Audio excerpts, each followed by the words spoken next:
folks, how are you? Kurt Von Annen back here again. Mañana No Mas is the core company, and the Power Sport Academy is our #1 project. And so what I wanted to address today as a post for the Power Sport Academy, as we are really launching into October and it being training season. I say training season. You guys are probably like, what's he talking about? Well, back here. Training season is generally October through April at motorcycle dealerships. Dealerships love to think that, the world is going to revolve around their schedule. And to a certain extent, it kind of does. So even though the Power Sport Academy is 24/7, 52 weeks a year availability as far as content goes, and we do support calls like 50 weeks out of the year, I do monthly support calls for people that are involved with the Power Sport Academy. So it's an ongoing thing. It's not just from October to April. It's long-term. I want people to be engaged, plugged in, and do everything. But I also recognize that a focus on training and development for dealerships is generally October through April. So we've done a pretty big push. In September, we did discounts. We did 2 different sales. One was for Labor Day. One was for September 11th anniversary, right? Kind of commemorate that anniversary there. And then, gosh, we've done email blasts, social media posts, paid ads. We've been part of other people's email lists going out with recommendations to take a look at the Power Sport Academy. And the good news is that the message is getting through. We've got people booking discovery calls so that they can check with us for the enterprise program. So the enterprise program with the Power Sport Academy is if you have more than one dealership. So let's say you're a group of dealers. You've got 3 dealers, 4 dealers, 5 dealers, 10 dealers. You want, how do I say this in a way that makes sense? If I were somebody that had 10 dealerships, I would want training that was able to encompass my 10 dealers kind of into a group, like consolidate them into a group, and then manage the users and their access and their progress and their assessments. And I'd want to know what was going on with my group, not, really care about, the hundreds or thousands of other people that might be in the training, but what's going on with my group of people. And the Power Sport Academy has the ability to do that. And so we also have different programs available for people in the enterprise program. And so if you have more than one dealership, I implore you, use the form that's on the Power Sport Academy, click that and get in and see what your options are. Schedule a discovery call with me. Let's do a quick needs assessment and figure out how we can align each other to meet each other's needs the best way possible. Now, short of that, I do have a topic for today. And the topic today is service inventory. Here's why it's a topic. When I ask someone, hey, what's your service inventory? Or can you confirm your service inventory with me? A lot of times they don't even know what I'm talking about. Maybe it's because I have an automotive background before really going, totally deep on power sports. And I'm used to the idea that every month in an automotive service area, service advisors have to close every ticket every month. Like, you can't have open tickets from one month into another. People lose their minds. And from an automotive perspective, as the service writer, it never did make sense. I understand that it never did make sense, but they wanted to drive those numbers right down to the minute, right, for the end of month and end of month processing. And then I get into power sports, and I carry that obsession with me, and I start visiting dealers that have open repair orders for a month, 2 months, 5 months, 10 months, 2 years. I mean, I've visited dealerships before where there's like a DT 175 sitting out there. It's not even serviceable. It doesn't even run. It's just it's there, right? It's not a bucket of parts, but it's there. And I can remember the dealership had moved from an old building to a new building.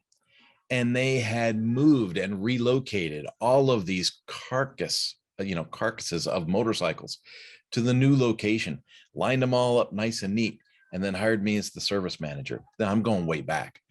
And I'm like, how long has this been here? And they're like, oh, I think it's been here 2 or 3 years. 2 or 3 years. How in the world do you have something in your service department for 2 or 3 years? And of course, no, now we can't find the owner. We don't know where the owner is. Somebody might have moved. They owe $400 on the repair order. Well, what are they going to pay $400 for? I got a rusted frame of a motorcycle here that does nothing of what a motorcycle should do. That, my friends, is service inventory. When you take in somebody's product, it's an asset. When you give back somebody's product, that's an asset. If you take in somebody's product and you neglect it and it falls apart, that asset dissolves. Somebody is responsible for that asset. Now, some of you would say, I'm not the owner. The owner of the motorcycle is responsible for the asset. Others might be watching this and think, well, you're absolutely responsible for the asset because you created and signed a legal document that says, you're in charge of this while it's in your possession. There's all kinds of ways to interpret service inventory and its value. But let's just drive back to best practices. And, the Power Sports Academy is all about best practices. I'm all about, having a team of trainers that can coach dealers to go, look, this is in your best interest. This is what you need to do for your business. When I was an OEM trainer, I would say, this is what's best for you to do as a dealer working with this brand or working with that brand. But now I'm an independent trainer and I'm able to say, this is what works best for your business. What works best for your business is that your service inventory absolutely matches your documentation. Okay. If you have open repair orders for bikes that aren't on your facility, right, that aren't there, that paperwork needs to be closed. You can't have open repair orders taking responsibility for somebody's equipment that you don't even have possession of. You got to close that paperwork. Okay. So that stuff's got to go. When I visit a dealership, I go and I look for outdated stuff. I look for the DT 175. I look for something that's been obviously sitting for 6 months or a year or 2 years. And I go, what in the world is this? Okay. Because that's an obvious sign. Something's broken. Something's broken. Now, some of you watch these videos or you watch me train and you go, really? You're going to say that their whole business is broken because they got a piece of junk sitting outside? Yes, I'm going to say that the business is broken. My job is to look for signs of brokenness and then try to find signs of restoration, right? To be able to fix that brokenness. And so when I see, a rusted out DT 175 that is non-running condition sitting outside of a dealership, I immediately go, what is this? Why is it here? How long has it been here? What's the goal? Did you have a deposit from the customer?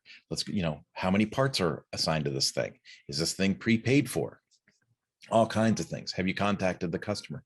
If the customer is unable to be contacted and they've abandoned something there, you need to get rid of it.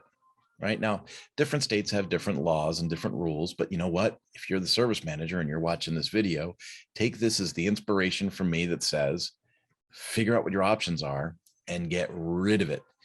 You need to get rid of all of these things that are potential stumbling blocks and distractions from you finding success in running your business.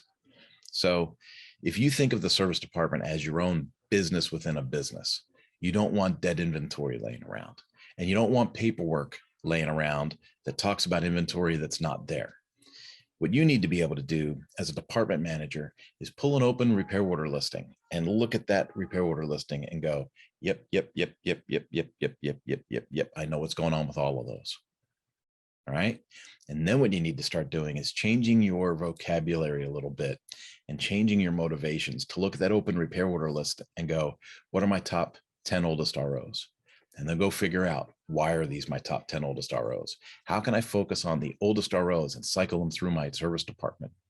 Because here's the trick. The better you get at reducing turnover through your service department, the more profit you're going to make. I know that sounds almost too good to be true, but listen to what I just said. The better you get at reducing turnover in your department, the more profit you're going to make. Every time you allow something to create a home in your service department, every time you allow something to become an obstacle waiting for parts, not waiting for parts, tear down, waiting for an opportunity to get it put back together, waiting for customer authorization, waiting for a customer to come make a payment.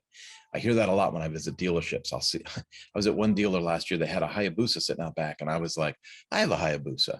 And so I was talking to them about the Hayabusa, and they said, yeah, it's been here for a year and a half. The guy keeps making payments. Excuse me? The guy keeps making payments?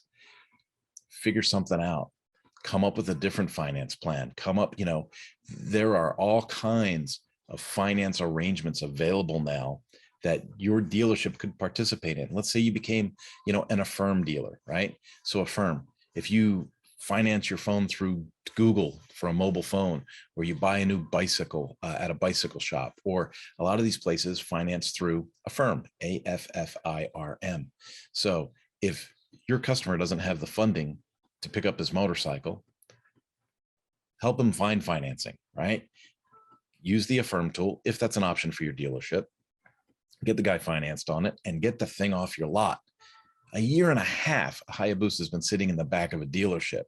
So how happy do you think the customer is going to be after making 2 years, 3 years of payments, finally getting his used Hayabusa back, and then seeing the faded paint, the faded decals, the controls on the top that have turned to like ashy gray instead of that black shiny plastic that, when the bike was new, right? Think about those things. Think about the battery, the contamination in the fluids. Think about the opportunity for someone to hit it with a UTV in the back parking lot. All of these things are factors that as a service manager, you should be very cognitive of. So what's my message today? Now, I cover this in one of the courses inside the Powersport Academy, but I wanted to make this blog material available for people that are like, what does Kurt even talk about? What does he train? How does this make sense? If you listen to what I'm talking to you about service inventory and just reconciling your service inventory to be able to give you the foundation to manage your inventory better, you're going to see that you make more money. Now, that's on top of other tools that we have in the Powersport Academy that deal with communication and culture and processes and policies that help you drive profit. But this is just one thing. And it's one of the one things that I look at every time I go to a dealership. I go in, I take a physical inventory of the units in the back of the lot. Then I go ask for an open repair order listing. And I literally take my inventory and reconcile it against the open repair order listing. And then I have my first meeting with the service manager.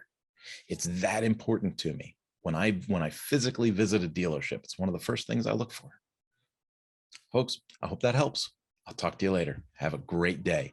And if you're not currently enrolled in the Powersport Academy, or if your dealership is not currently enrolled in the Powersport Academy, I would encourage you to share this link with someone that makes the decisions at your dealership and have them schedule a discovery call with me so we can see how our program might align with the growth of your dealership better.